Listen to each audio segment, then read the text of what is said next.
Join us on track at Blackhawk Farms Saturday, July 17th in South Beloit, Illinois, just north of Rockford. Just bring your car, a certified helmet, and the registration link is in the video description below.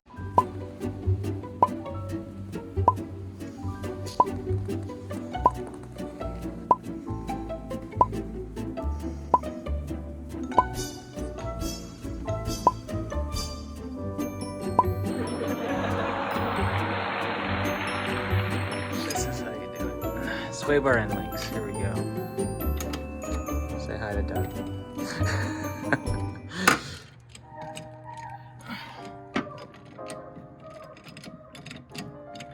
16s. Shit, sorry. Oh! You okay? You need the hospital? Yes. Ambulance? Alright. Just gotta grab onto that thing. Because I once stripped one, tightening one back on. Yeah. It said 15 foot-pounds. Oh yeah. Don't. I was using the red gun, and you know. Yeah. It just. I just do this hand tight for the rest of my Me life. too.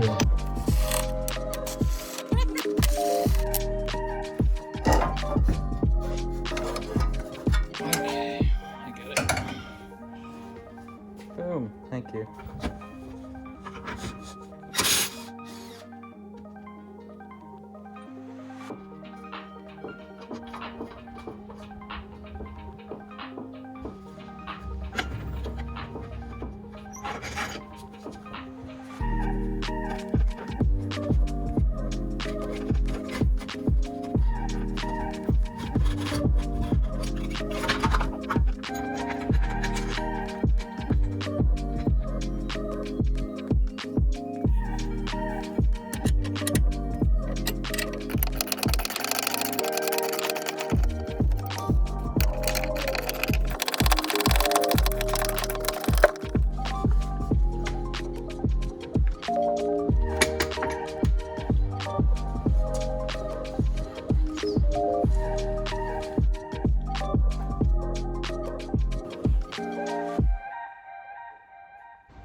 to be caster. So see that? That's adjusted all the way back, so your angle like that. We want to basically center it a little more, that way that's not Got it. hitting on that. Makes sense. Okay. Bobby realized we needed to adjust the caster position so that this isn't going to hit the outside ring here. So we put it back in, now we're just tightening the bolts. And then we will need to put the strut, bottom of the strut back through this piece. This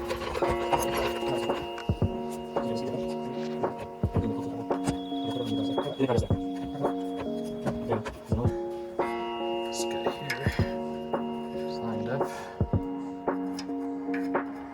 This bolt. Hold the brake lines.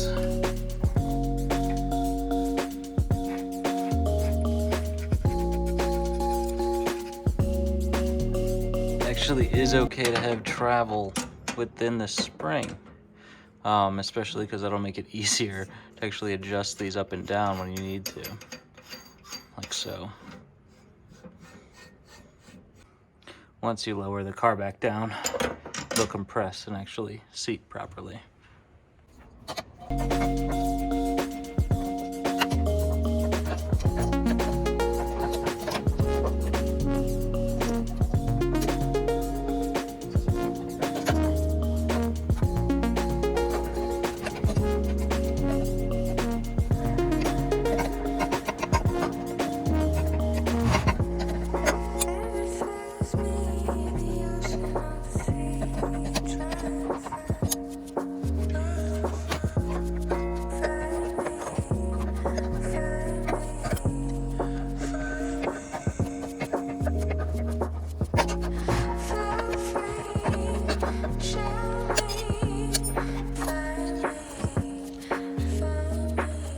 It is day number 3.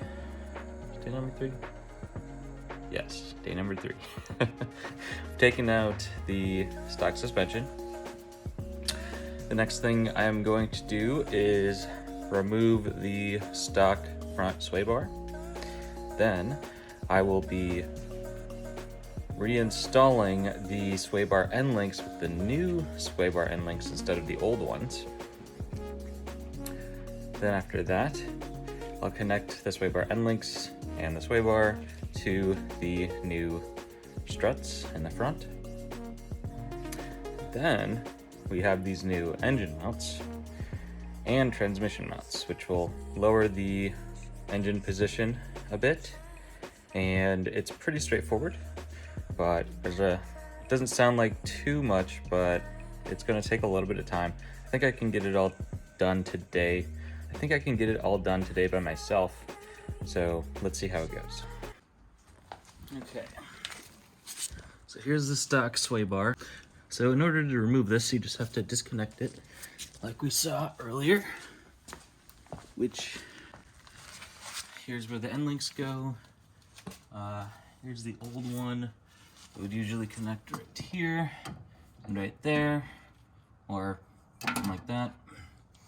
So I've disconnected it on the left side. Then you remove these 2 bolts on both sides of the sway bar mounts or bushings. And that's pretty much it. So let's get to it.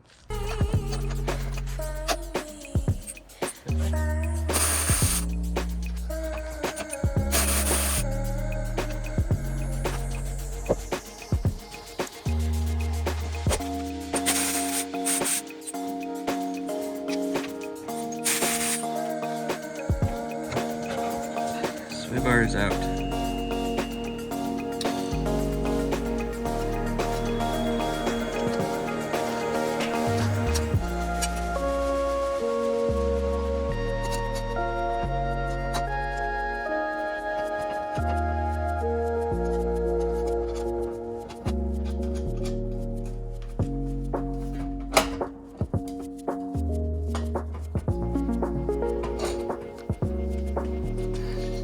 That for a second.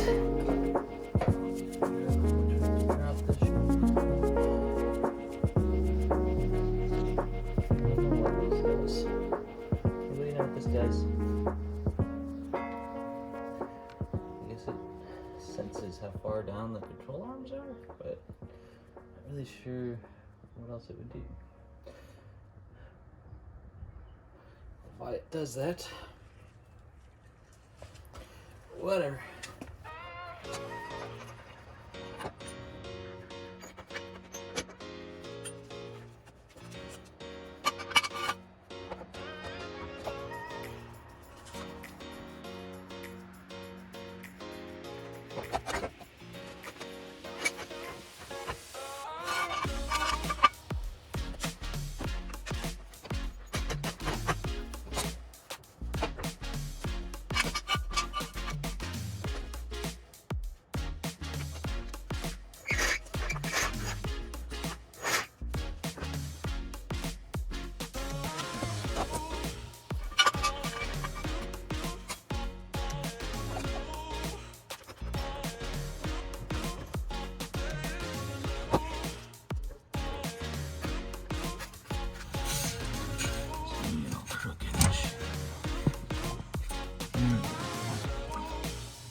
So just a quick note on these sway bar bushings.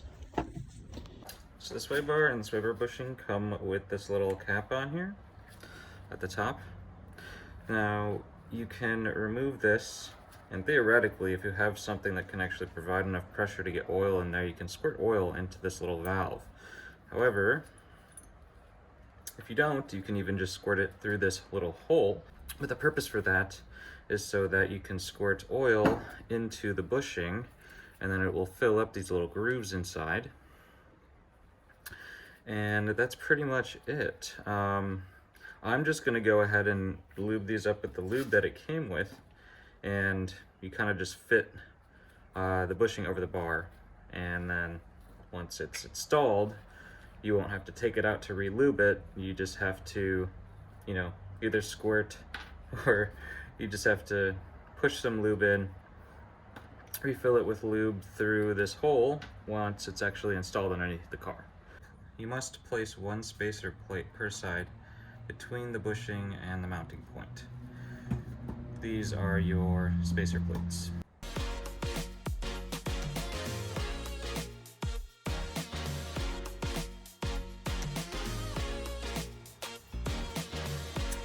Get these lubed up as much as possible. I know all my friends like it when I use more lube. It seems to just ride a lot better. Things seem to go much more smoothly the more lube you use, for the most part. You don't have to use so much that it's, you know, covering everything, but you want to get it into pretty much every groove that's in there.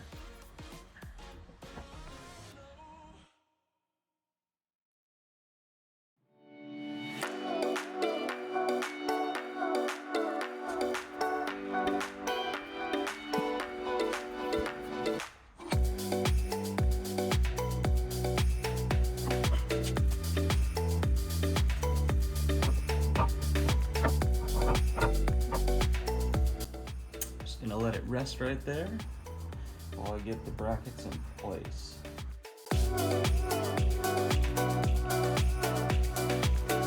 There's no way this is going to fit with the spacer. I think it has to go on as is.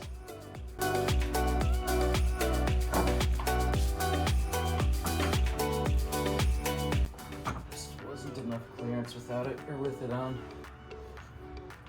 So we're reusing the old bolts. least take it off. Look at that. Putting it on. Oh.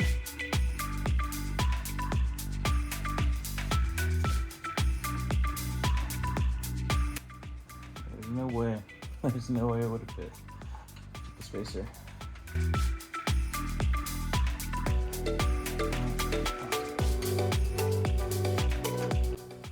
At least not with these stock bolts. There's just not enough thread.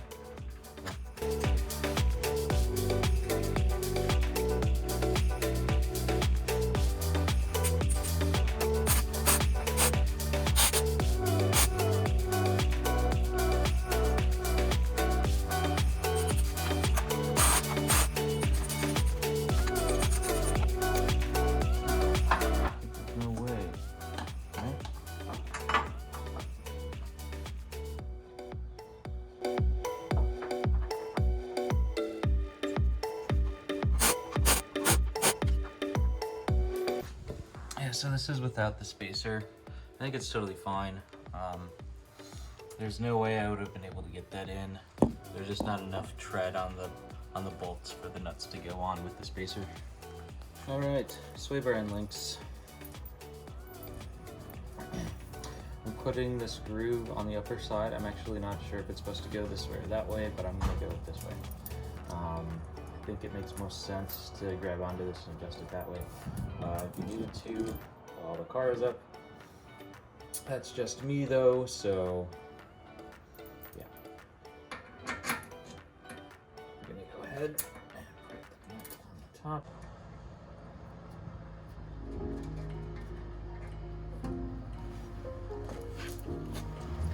Now I'm also going to be going to the softest setting. Now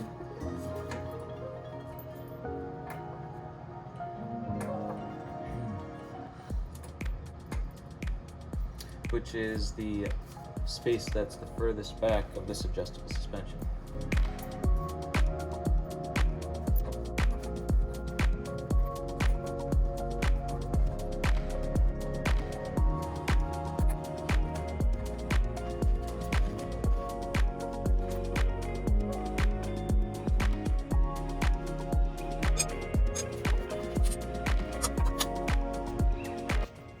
I know this is going to be one of the trickier angles to get here, but what I'm trying to do is, because these are adjustable end links, I want to make sure that it is as close as possible to stock so I don't break anything, or, you know, it's reasonably set before I set it in the future.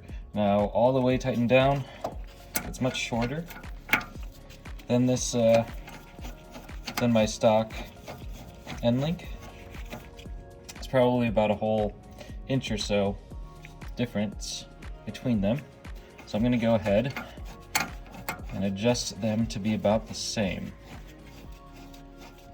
That way, I can be pretty confident that I'll be all right, assuming that I can drop it down on stock suspension and I could use, theoretically, a stock sway bar end link.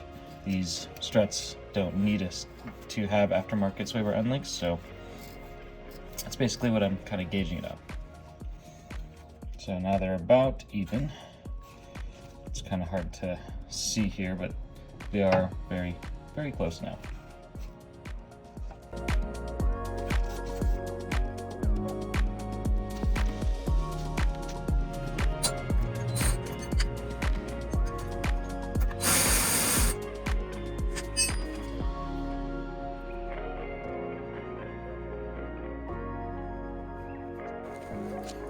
Turns out this spacer is too big to go through. Sorry, it was actually fit like this. This spacer was too big to go through the new suspension. It's not gonna happen. I could drill it out if I really wanted to use it, but I gave Motion Control as well as Bimmer World a call and DB Garage, and they all said it's totally fine if I simply put a washer in there instead. So that's what I'm going with. Here we go, back to it.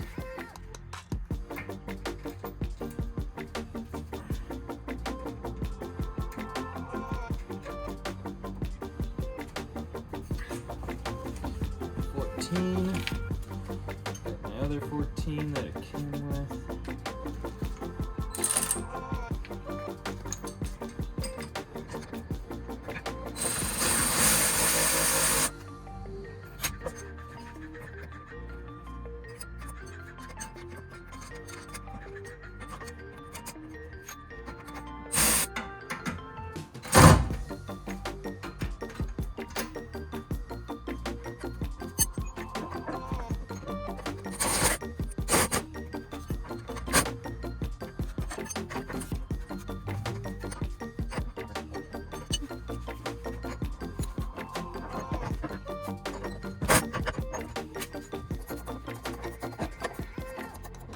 I keep rounding the shoots out of it.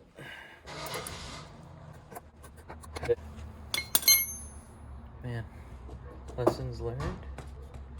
Who knows? No one knows.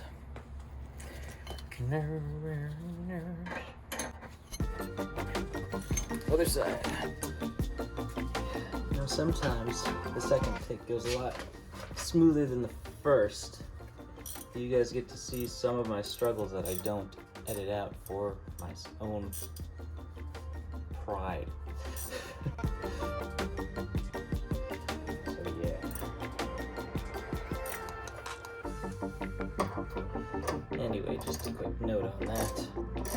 This side is going far smoother. It's much nicer when you actually know what you're doing. Yeah, imagine that.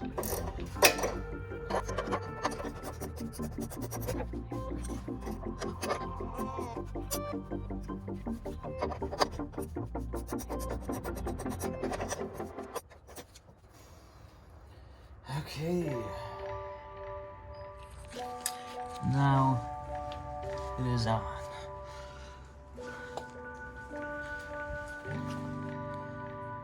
We'll have to tighten these bolts. Once we get the car lowered on its own weight, we'll tighten up the second nut. Torque them down to spec. Good to go. All right, I've had my lunch, so I'm good. Got a break, sat down for a bit. I'm gonna finish up the tightening up all the suspension components, so the camber plates and the dampers will be nice and tight in the suspension. I checked all the bolts, they're all nice and tight. Then I'll put on the wheels. Well, before I do that, I'm gonna adjust the suspension height properly, where I think I might want it to be, probably somewhere higher than I might end up running it at first, just to make sure it clears the wheels and everything. So let's do that now.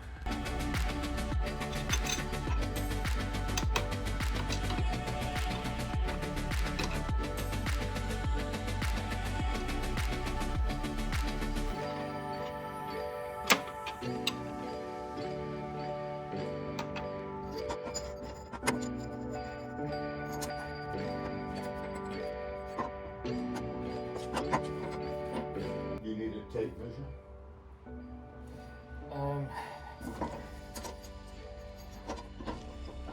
No, I'm okay. Okay. Maybe. Why?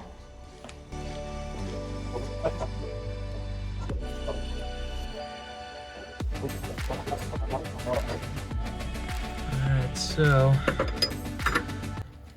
turn this one until it rotates the entire body. So you'll watch that top nut, or the brass adjuster, really looks like a nut, but it's really to adjust the dampening. So I'm gonna rotate it and tighten it until the whole thing starts rotating right there. That's how you know it's tight enough to be settled down.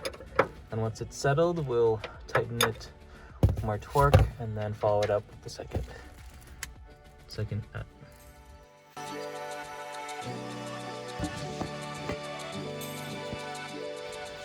Checking all the bolts, make sure it's all actually tight. Ones that need to be completely tightened to torque down.